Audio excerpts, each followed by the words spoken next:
Hey guys, this is Newtown Battle Gamer and welcome back to my channel, and today we're going to be doing another airsoft review of the Cybergun Scar H gas blowback rifle. So, this is said to be one of the best currently available Scar H replicas on the market, with it mostly being because it's a gas blowback and it's designed to be as realistic as possible. So you don't need any motors or anything, batteries, it's just gas, real operation. Blowback with a really nice blowback action in this rifle. So it's made, as I said, it's made by Cybergun. It's what's metal should be metal and what's plastic should be plastic on the real gun. What's metal? Well, let's start first of all with the flash hider on it. It's steel, and you could, it's mounted on a 14mm CCW thread, which, if you undo it, reveals the inner barrel and the thread. So of course, if you want to make a DMR build, which this is actually recommended for, because it's the heavy variant, so the real one should be firing a 760x51. So more of a designated marksman or a heavy battle rifle. So yes, if you put that back on, wrong way. I do recommend when operating this gun, use gloves. It's all steel and your hands will hurt, you will cut yourself on most bits. Okay, so moving further down, we have a metal outer barrel, which is not really that long, only that big. And then we also have the fake gas block, which houses this little key, this key here, and you could use that to undo. You can see here we've got a screw here and here, and that's if you want to take the rifle down to its smallest bit, so you have to undo that. We put that back in. It's a bit flimsily in there, but if you're running around, there's no real way of that thing falling around. It might wobble a bit, but no. So yes, we have a metal gas block. It's not really useful in this rifle, but metal looks really nice. Further down, you've got two metal sling attachments from the left and right, here and here. So if there's also two on this side and none of this on this side. So if you could use 1 point bungee slings or 2 point bungee slings, however you want. Actually no, hold on, you've got one more here on this side, right here. That's a really small one, but always safe if you're left-handed. So yes, further down we've got the metal side rails if you want to put flashlights, lasers, whatever on it, and the lower rail for your bipod or pistol grip. I'll begin angled on that. I just like angled ones. You got the full metal upper receiver, how it should be on the rear one. You have your slots numbered. They go down from 1 to 41, which is really nice if you, let's say, you customize your, like, you have different optics on all times, and you just want to remember what exact position it is in. It's always helpful. And really good feature about this rifle is where the hop-up adjustment is, which is this screw right here. It's like with all hop-ups, you turn it one way to loosen it and the other to tighten it. Really good positioning for it, because in most gas blowbacks you have to strip the rifle to take off the lower and then you get to the hop-up chamber. But Cybergun actually put it here.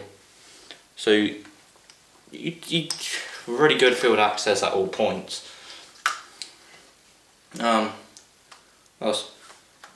We have all the pins are steel or metal, so there's no real reason why they should break on you. All of these are metal. On this side as well. We're done. We got the magazine, which is a real cap. I think it holds 20 to 25 BBs, so like the real rifle should. It's a small magazine, but it's just how the real thing looks. I don't think you'd get extended or drum mags for this because I don't think Cybergun makes them. And I'm not really sure about compatibility because I know VFC and WE make Scar H replicas, but I'm not sure about the magazine compatibility with those. You would have to look that up yourself.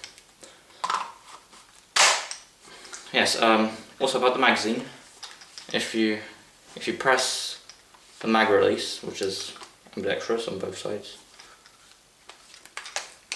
yeah, on both sides, you can't really do mag drops. As you may see, I'm pressing it, and the magazine sits really tight in there, so you have to pull it down yourself. That allows for really good gas efficiency and gas sealage, which on this rifle is amazing.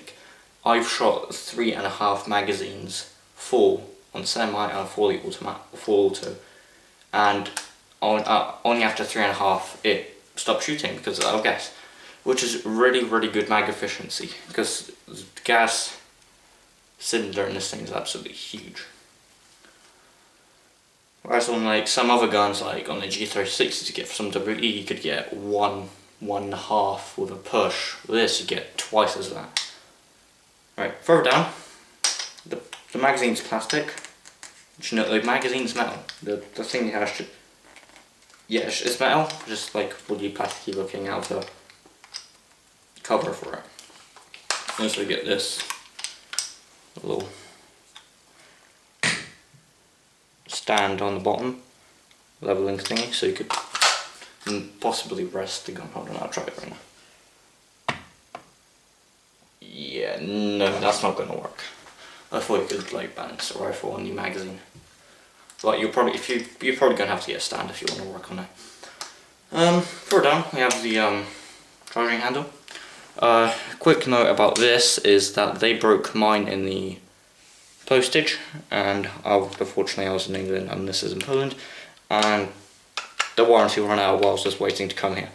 So I had to get a replacement, and a downfall, there's not really many aftermarket parts available if you live in Europe. Most of them are sold by Evike and all the American ones, which you're going to have to pay a crap load for postage. So I got, this is the WE one, and it's quite different from what you should have, but I've machined it down to fit, to be like the one that was on this one before. So if you don't have the metal engraving machines, just be careful with it. I've found, because the next option you're going to have is buying real steel ones for 20-25 quid. Just be careful with it. I'm not saying it could break, but they just broke mine in shipping, so yeah. This is a steel one, and the real one, the one that came with the rifle, was steel as well. See, so you just pull the bolt back, you could see the bolt being pushed out of here, and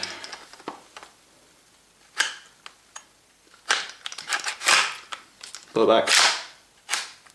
So the magazine's in here, so the bolt is stopped backwards, and to release the bolt, you press the bolt release, which if you're moving up from an AG, you might not be used to, because that thing barely ever works on real ones, on AG ones, and boom, the bolt is sent back. Let's listen to that again, shall we? And it's just really bulky. You just feel it. Move the gun slightly forward. Just really good on this thing. Further down, you've got the ambidextrous both-sided mag release, so here, just like on an M4. And on this side,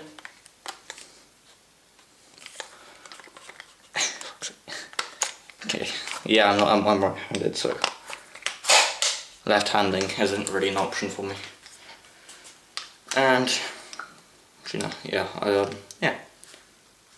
And then you got the bolt release on here, which I showed you. Fire selector, it's both sided, so currently it's unsafe because good gun operation. You got semi and auto. You have to put a bit of pressure into it to move it, so you can hear there's that distinctive click when you change it. It is possible to like do that by accident, but when you're trying to switch from semi to single, it's from safe to single. Can't speak. And yeah, it's both sided. So this gun is really good if you're left-handed, because you could move over the charging handle from the right to the left, and I'll show you how to do that in a second. Quick note that there is a bit of the outer barrel wobbles, and that is because, at least on mine, this screw here aren't tightened. And another quick note, be careful when tightening this screw if your barrel wobbles, because what I found out that this screw holds in itself to the barrel with only like 3 threads. So if you overdo it, you could break those threads and you're gonna have to get a new screw, which is not really that much of a difficult because these are like 14 point. They're really common screws. You could get them in any hardware store. I got them in my local one, so there's no real point of going off to Evite and trying to ship yourself new screws. You just get that one and paint it black or whatever. And yeah, what else? We got the iron sights. We got the this one here, which you could adjust for windage, and by moving this, you could adjust for elevation. You can see it going up. No real point. I just keep it on one because you're not really going to need to be shooting up to what is it, 600 meters. You're not really going to be shooting that far, are you? And to get the front post sight up, as you may see here, there's this notch right here. You gotta pull that up and move the sight down. Up, sorry. And then do the same, just push up and then push the sight down. And it clicks in place, very nice. Buttstock, moving down. Actually no, hold on. The feature why made me buy this gun, it's the markings on it. You get your own serial code of your rifle. You get all the correct markings of FN Herstal in Belgium, which are the guys that make the real steel ones in Belgium. You got the caliber M60x51, which is really, this is like the realism I'm looking in my rifles for. Like, it's just really realistic. And buttstock, it's a 6-point adjustable, so you can see it's marked out from 1 to 6. To move it, you see this, you move it down and then just move it, adjust it, and you got the cheek riser, which is the 2 position, so from here up to here. And to move that, you're gonna press this button here. Very nice. So I usually have mine on 4/3. So, you know, just you move it in. It's a really comfortable rifle. You get, for my height, I'm fine with this because my head is up on line with the iron sights, which should be the left. And I'll probably have no problem if I put a scope on it, which if you guys are wondering, I'm getting an Alcon Spectre on this thing because I am not really money efficient. Right, moving on. We got the stock is foldable, so you press this button and it folds down all the way. So, and now it's at this length it's about 625 according to the box, and with the stock fully extended it's about 800 and something. So now it should be about 800. Could bear it again, frame. Yes, so you could also fold it like that. Right, yep. And there you got that. So in case you're playing a skirmish or milsim is probably you're probably going to be playing more milsims and skirmishes when you're at this level. But yeah, if you're in a vehicle, you just rest it like that. Really simple. Falls down really nicely. But yes, yeah, that's the rifle. The butt, usually got this rubber buttstock plate. Very nice. Which is actually quite useful because there's a bit of recoil to it, and yeah, you just want to have this thing. Okay, now I'm going to show you guys how it shoots. I'll just make sure. Show you, there's no BBs in here. Check the bolt. You can see that there's no BBs in the chamber, which is another really good thing. Oh, actually, another really good thing is the trigger on this thing. So if you hear that, and just look, and the trigger is reset. So the trigger reset on this thing is really smooth, and there's a click. So if you want to rapid fire, you feel distinctively when the trigger is reset. And there's not much really trigger pull you do. It's just really small trigger pull, which is really good if you're trying to be more precise with this thing, because you don't need to put as much effort into pulling the trigger.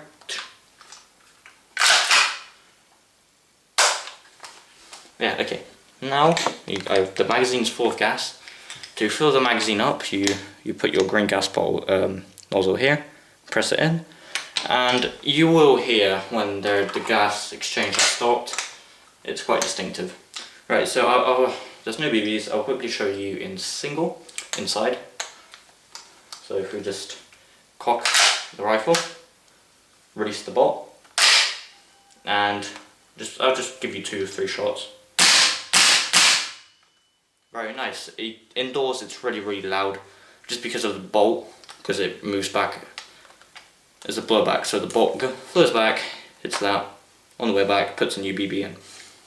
So there's no real way of increasing the fire rate on this thing. You might get a new recoil spring or something like that, just for the bolt to have less pressure to fight and to have it cycle quicker. So let's just have 2 more, so you guys can just maybe see the recoil.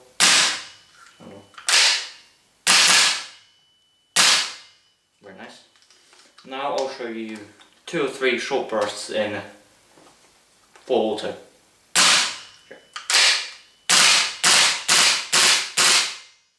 You can see the gun does kick. At this point, when you're trying to be more precise, you do have to rely on your marksman skills, then just aim it, not really using the sides and just like spraying and praying. Actually, that's a really bad way of saying it.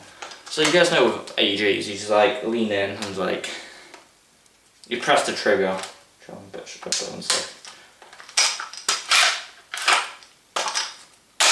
Okay.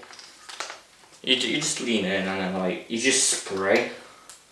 You can't really do it with this type of rifle because you only got 20 BBs in the magazine, and then you have to reload. And there's not as much fire rate going through it as well, so you actually just have to like gently like take shots at people running at you, which is another really good thing. It puts out the marksman's. Okay, so now I'll quickly show you guys how to change the charging handle, because if you're left-handed you might want to know. Okay, so first of all we start with trying to do field strip the rifle. So you see this pin here, you push it in through all the way, and it pops up this side, and then you push it out, and now you push down the lower receiver, and like that.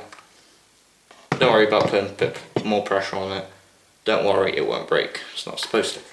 Okay, now we've taken off the pistol grip and the trigger housing, we could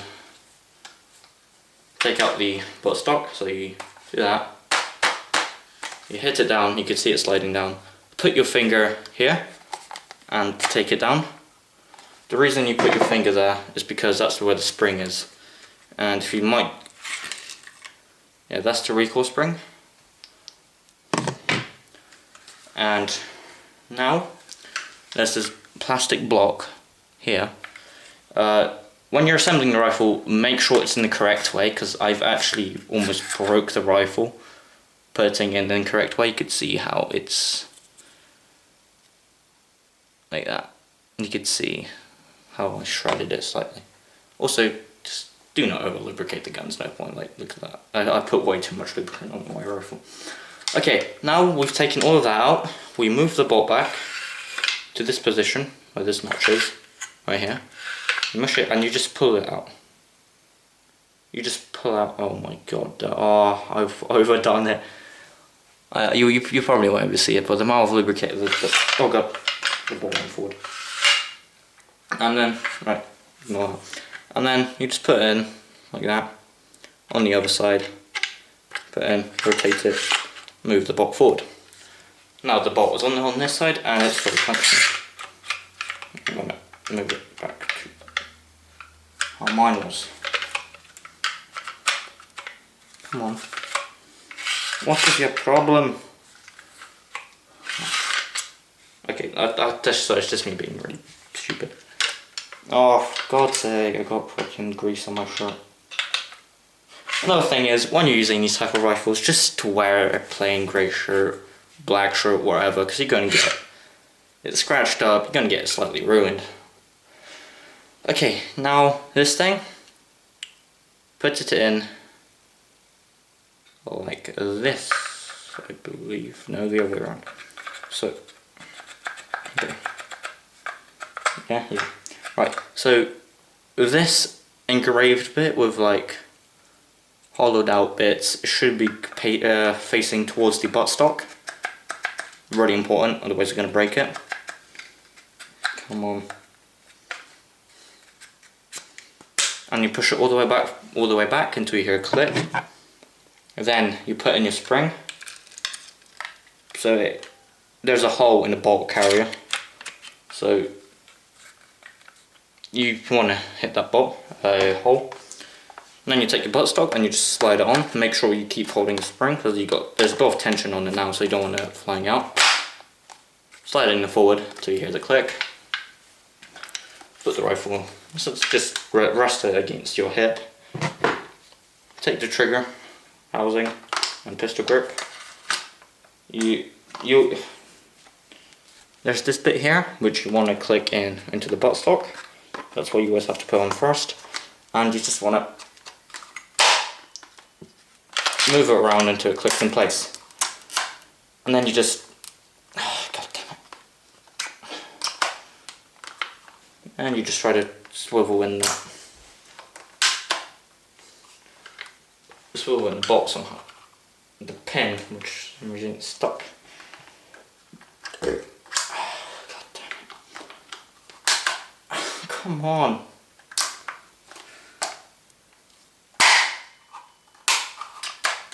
Why ain't me going in?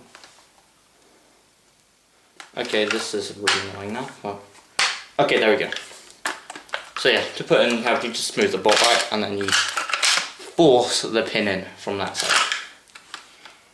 But yeah, that is the oh yeah, also the gun clocks in about 3.1 kilograms of weight, which is almost identical to the real steel. You get about a 390 FPS out of this in room temperature with 0.20s. I haven't tried it, but that's what it says on the box, and the BB test sheet that the guys sent me with it with. So that's a problem if you want to get it shipped to the UK, because right now the law says you can't have anything. I think about 370, 360 in full-auto rifle guns. So that might be a problem, because you're gonna have to somehow get into England and then change out the nozzles, because that's what regulates the FPS. I want to get a proper one, just hit it up to about 500-600, and then just have like a really weak one just to go playing games. But yeah, if you guys enjoyed this video, please do leave a like in down below. And if you want to see more and want to choose what rifle I could review next, just make sure it's not like one of the goddamn GHK PKMs that they do, because that's like 600-700 quid. Something a bit more doable. Do comment in the section down below, and do subscribe to my channel for more gaming and airsoft videos. There'll be more gameplay coming up soon. Me and my friends are already got places booked into a skirmish. I'll try to get some footage of that. But anyway, I'll see you guys next time. Goodbye.